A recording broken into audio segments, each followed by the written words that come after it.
Richmond, Virginia. Threats of violence, including claims of a militia storming Virginia's capital and protesters weaponizing drones, have put federal and state authorities on high alert ahead of Monday's gun rights rally.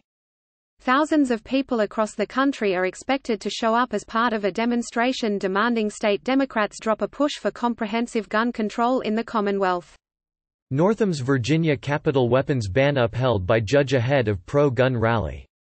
The fear of violence has spread quickly and has led to heightened security, road closures and a ban on firearms in the Capitol and on its grounds. An event memorializing victims of gun violence, including one honoring the Rev. Martin Luther King Jr., was cancelled due to safety concerns. The Federal Aviation Administration has banned drones within a 2-mile radius of the Capitol, and nearby students at VCU and the Medical College of Virginia have been encouraged to stay indoors. Virginia Citizens Defense League President Philip Van Cleve told Fox News it's not the pro-gun groups that are stoking fear. It's the Democrats, he said. It's almost like they want something to happen. It sounds crazy, but they keep doing it and you have to start wondering if that's intentional. Cleve said membership in his organization has tripled in the past 6 weeks and that 10,000 people have signed up for free email alerts. He attributes the spike in popularity to Governor Ralph Northam and Democrats in the state legislature. Van Cleve believes they have declared war on gun owners and is counting on gun rights advocates to show up Monday to have their collective voices heard.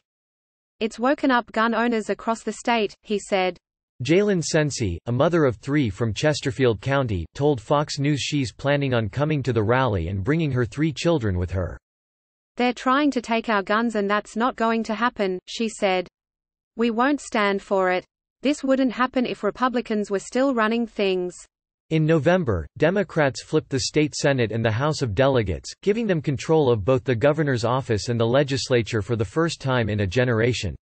Following his re-election, Northam vowed to push through new gun control measures, saying it was a top priority for Virginia Democrats. In doing so, he angered gun rights advocates who believe he is trying to take away their rights. That suspicion was fueled further on Friday when President Trump warned in a tweet that Virginia Democrats were threatening Americans' right to bear arms. Your Second Amendment is under very serious attack in the great Commonwealth of Virginia. That's what happens when you vote for Democrats, they will take your guns away. Republicans will win Virginia in 2020. Thank you Dems, he tweeted. Last week, 4 gun control bills advanced in the General Assembly, setting the stage for a contentious showdown between gun rights advocates and the Democratic lawmakers who campaigned on bringing changes to the state following last year's mass shooting at a Virginia Beach municipal complex. The bills that sailed through the Senate Judiciary Committee would require background checks on all firearms purchases, allow law enforcement to temporarily remove guns from people deemed to be a risk to themselves or others, limit handgun purchases to 1 a month and let localities decide on whether to ban weapons from certain events. To become law, the bills would have to pass the full Senate and the House of Delegates before going to the governor for his signature. 4 gun control bills advance in Virginia's General Assembly. In a symbolic sign of defiance, more than 100 municipalities in Virginia have designated themselves as a safe haven or sanctuary for the Second Amendment.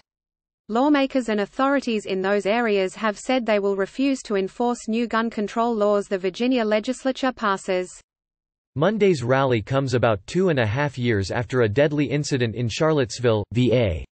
In that case, hundreds of white nationalists and their supporters gathered in Charlottesville, about 70 miles from Richmond, to demonstrate over plans to remove a Confederate statute.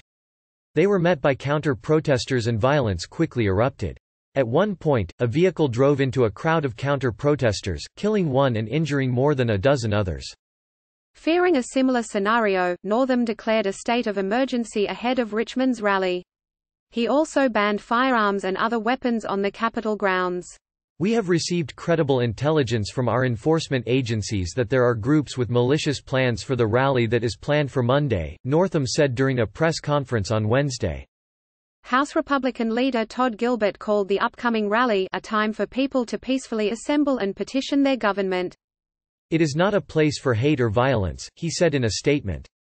Any group that comes to Richmond to spread white supremacist garbage, or any other form of hate, violence or civil unrest isn't welcome here. Click here for the Fox News app. On Thursday, authorities announced the arrest of 3 men linked to the base, a white extremist, anti-government group that has been tracked by the Federal Bureau of Investigation. The men, who obtained weapons and discussed going to the Richmond rally, were charged with a number of federal crimes in Maryland. A day later, law enforcement announced the arrest of at least 4 other men tied to the group. Northam later said the majority of those planning to attend Monday's rally had no interest in fanning the flames of hate but acknowledged there were still a few hellbent on it.